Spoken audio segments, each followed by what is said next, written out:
sometimes I think, like, if Jesus had to be a professional athlete, like, what would his approach be? I don't think he's so worried about getting a medal. I think he's more worried about, not worried about, but more interested in how you come to that point, really.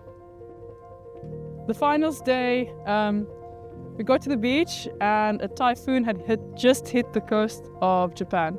So it was enormous. Like, honestly, the biggest waves I've ever had to compete in. And they had this new thing where it was a beach start. So we stood on the beach and there was this massive current just flowing drastically from left to right. So we had to stand on the beach, run 500 meters up the sand, soft sand, paddle out into this typhoon and kind of make 2 waves count, which was really, really tough. And I guess my long arms and a lot of training paid off because I'm not much of a runner.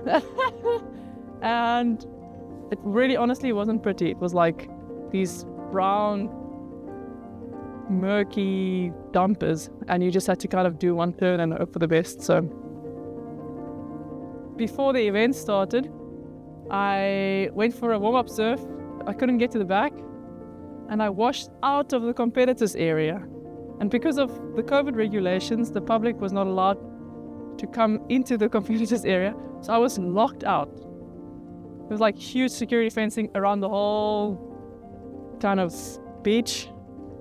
And because the current had taken me way down, I was locked out with 10 minutes to go before my first heat started. And it was raining and stormy, and I remember looking up at the security fencing and just throwing my board over and climbing it, like in the rain with this beating down on my head, just like breaking into the competitive area. And that's how the finals day started for me. The rest was just downhill. Heats, they were wild, like couldn't hear anything, couldn't see anything. It was just one big storm. And the finals was against Carissa. And I was so exhausted and like absolutely obliterated that when I came out of the finals, I crawled onto the sand. I was so tired because like having to duck dive these 10-foot sets for 30 minutes at a time, round after round after round. We made it onto the podium and there was no one around. So it was like a ghost town with my coach and like a few girls, and standing on the podium and just with a silver medal around my neck. I just honestly had this out-of-body experience and I couldn't believe that was actually happening.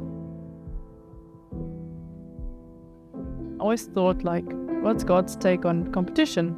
Does he really care about who ends up at the top? Does he really care about who stands on the podium?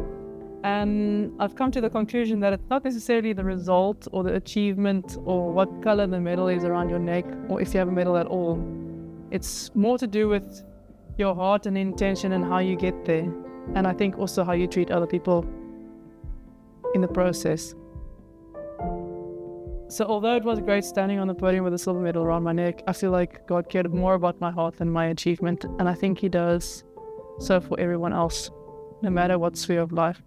In sport, work, family life, personal life. It's more about your intention.